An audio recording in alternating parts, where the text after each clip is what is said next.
इसलिए मैं उनसे आग्रह करना चाहूंगा जो बांका जिला से चल करके आए हैं, स्वामी श्री गौतमानंद जी महाराज, उनके समक्ष माइक व्यवस्थित किया।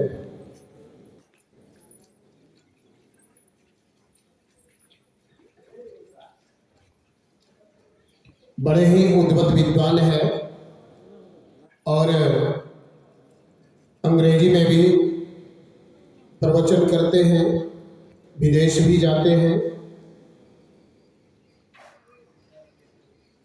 माइक व्यवस्थित हो रहा है, उनके चरणों में निवेदन है कि आप प्रतिपाद विषय पर 10 मिनट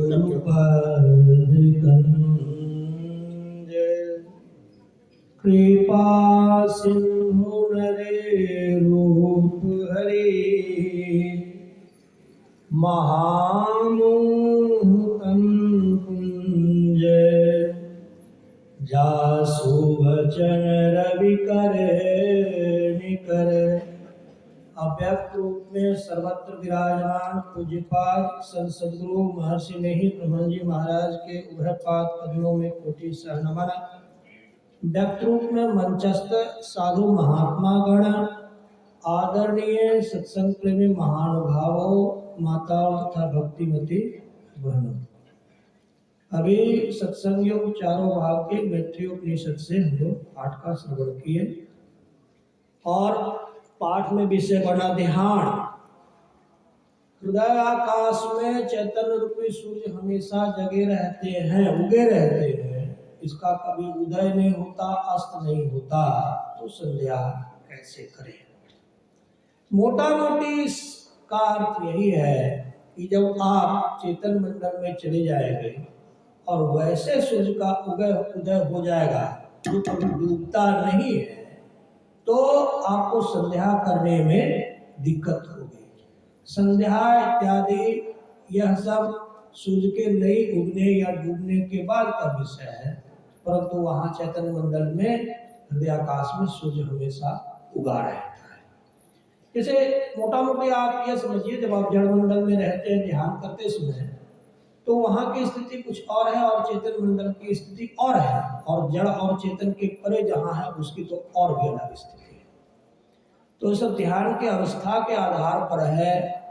इस अवस्था को हम लोग प्राप्त करने के लिए गुरु की सेवा, सत्संग का श्रवण और कठोर ध्यान करें, अनवरत यह सब करते रहें, उस अवस्था को हम लोग प्राप्त करेंगे। आगे जो कहा कि एक ही अद्वितीय ब्रह्म है, ब्रह्म सत्य है, सब कुछ मिथ्या है, झूठा है, ऐसा ज्ञान गुरु से हम प्राप्त करेंगे और इसके अतिरिक्त और कुछ नहीं है, तो वही एकांत है। वर्ण ये सब एकांत नहीं है। आगे कहा, फिर आगे कहा किसी को परमात्मा जो संशय रखता है, सस्पिशंस है, डाउट्स हैं किसी के ब्रेन्स में, तो संशय रहेगा तो वह ब्रह्म का ज्ञान नहीं प्राप्त कर सकेगा, उसको मुक्ति नहीं होगी। क्योंकि जब मुक्ति होती है तो सारे संशय जो डाउट्स है वो खत्म हो जाते हैं, उसमें संशय नाम की कोई चीज नहीं है। परंतु जो संशय रखेगा उसको मुक्ति नहीं होगी। फिर आगे कहा कि संन्यास क्या है, कर्म का त्याग संन्यास नहीं है। आत्मा का परमात्मा में जाकर मिल जाने के कारण जो पांचों शरीरों का हम त्याग कर देते हैं वह संन्यास है। फिर कहा कि सारी कामनाओं को, जो इच्छाओं को छोड़ देता है उसको वमन के समान, वोमिटिंग के जैसा मानता है वह, और जो अपने शरीर के अभिमान को छोड़ देता है, अभिमान अहंकार, ego, that I am existing, मेरा अस्तित्व है, इट इज ईगो, यह अहंकार है। तो इसको जो छोड़ देता है वही सन्यासी है, वही सन्यास को जानता है। यह सब मैत्री उपनिषद के पाठ में कहा गया। गुरु महाराज की वाणी का पाठ हुआ, कबीर बाबा की वाणी का पाठ। कबीर बाबा की वाणी में मन की एकता को बताया और गुरु महाराज की वाणी में तीसरे तिल के दर्शन के लिए सुरती जाती है। सुरती दरस करुण को जाती, तकती तेसर तिल खिड़की, और तीसरे तिल का वह दर्शन करती है। तो सार रूप में क्या बात आई? सारे पाठों का सार क्या हुआ? सारे पाठों का सार यही हुआ कि हमें ध्यान सही सही तरीके से करते रहना चाहिए। आजकल बहुत लोग जो थोड़ा अभिमान में रहते हैं, बाहर के देशों में ऑनलाइन जब प्रवचन करते हैं तो वहां से एक शिकायत आती है, ये महात्मा लोग अपने को क्यों जोड़ देते हैं ध्यान में? हम लोग तो कमरे में बैठ के बहुत दिन से ध्यान कर ही रहे हैं।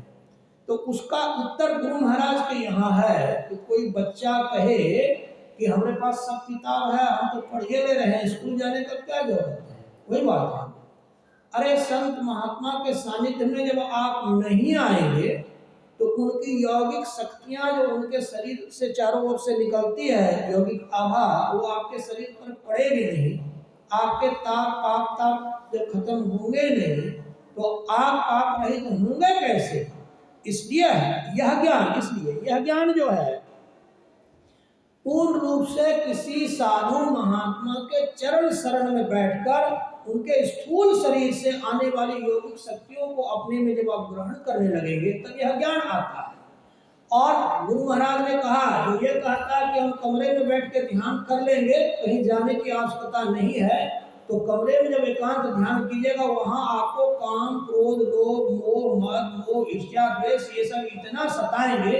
ये सब बड़े बड़े शत्रु हैं। जैसे भारत है, भारत पर दो शत्रु लगे हैं, इधर से चाइना कभी हमला करता है, इधर से पाकिस्तान करता है।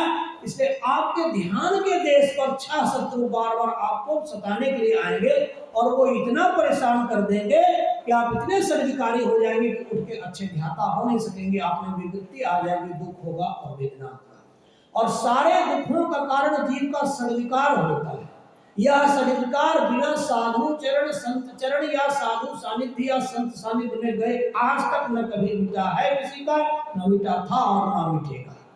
इसलिए सद्विकार रहित होकर ध्यान साधना करने के लिए आपको क्या करना है कि संत सदगुरु के चरण शरण में बैठकर ध्यान साधना करनी है। उसके लिए विश्व में, पूरे भारत में भी जगह है, जगह पर आश्रम बनाए गए, संत महात्मा रहते हैं।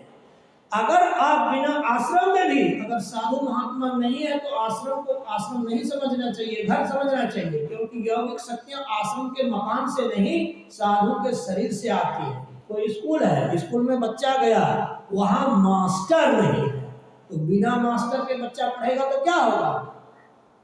क्या किससे पढ़ेगा? किसे डेस्क से तो पढ़ेगा नहीं।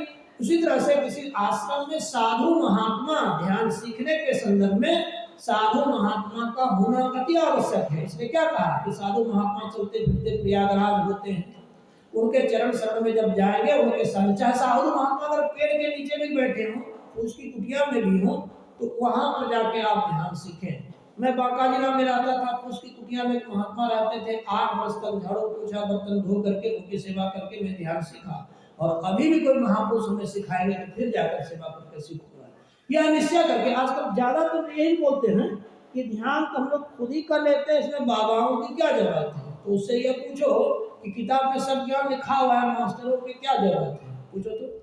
जैसे संसारी ज्ञान के लिए शिक्षक चाहिए, मास्टर चाहिए स्कूल कॉलेज विश्वविद्यालय महाविद्यालय में, वैसे ही परमार्थ के ज्ञान के लिए भी साधु महात्मा संत सद्गुरु इत्यादि सब कुछ चाहिए। साधु की महिमा गुरु महाराज भी गाए। साधु की महिमा गाते हुए गुरु महाराज क्या कहते हैं कि भजो साध गुरु साध गुरु साध गुरु है, भजो साध गुरु साध गुरु साध गुरु है, गुरु दाता दयाल वह काटे अमजाल। साधु को गुरु माना, यद्यपि साधु वो हैं जो रास्ते में परमात्मा प्राप्ति के रास्ते में चल रहे हैं, संत वो है जो उस परम पद को परमात्मा को प्राप्त कर लिए हैं, दोनों में अंतर है। परंतु संत का मिलना बहुत कठिन है, इसलिए साधु को ही संत मानते हुए, परमात्मा का प्रतिनिधि मानते हुए चलने के लिए संत का आदेश है। पलटू साहब ने क्या कहा, जो हरि और हरिजन को दुई माने वो सीधा नरक में जाओ। जो साधु, हरि मतलब परमात्मा, हरिजन मतलब परमात्मा को भजने वाले साधु महात्मा गण, इसमें जो अंतर मानता है वो नरक जाएगा। कहने का मतलब क्या है, जो ही साधु आपके सानिध्य में आए, आपको दर्शन दे, परमात्मा आपके उद्धार के लिए उसको भेजे, उसी को परमात्मा मानकर भज करके यदि आप ध्यान करेंगे तो आप ध्यान में आगे बढ़ जाएंगे। और इधर उधर भटकेंगे। अगर कोई मिट्टी की मूर्ति है, मिट्टी की मूर्ति परमात्मा नहीं है, परंतु उसमें प्राण प्रतिष्ठा करके हम लोग उसी को परमात्मा मान के चलते हैं और अंदर में एक अपना परमात्मा उगा लेते हैं। उसी तरीके से यह साधु महात्मा परमात्मा नहीं है, बंधे हुए जीव हैं, जैसे आप हैं वैसे ही हैं। परंतु संत का आदेश है कि इसको, पहले जो आपका परमात्मा था मिट्टी की मूर्ति थी, और संतमतियों का परमात्मा जीता जागता मनुष्य साधु हुआ। इससे थोड़ा अंतर आया है संतमत में। तो संतमत एक व्यवहारिक परमात्मा को बताने वाला एक कल्ट है या संप्रदाय, जिसको कहें संप्रदाय तो लोग नहीं पसंद करते हैं, इसको कल्ट कहते हैं। कल्ट नहीं, ट्रेडिशन, परंपरा। तो इस परंपरा में व्यवहारिक रूप से परमात्मा को प्राप्त कराने के लिए कहा जाता है। ये किताबी पढ़ाई से थोड़ा भिन्न होता है, किताबी पढ़ाई से भिन्न है। और समय समाप्त हो गया। बोलिए प्रेम से श्री सद्गुरु महाराज की, श्री सद्गुरु महाराज की, श्री सद्गुरु महाराज की। अभी हम लोग विद्वान महात्मा स्वामी गौतमानंद जी महाराज को सुन रहे थे। बड़े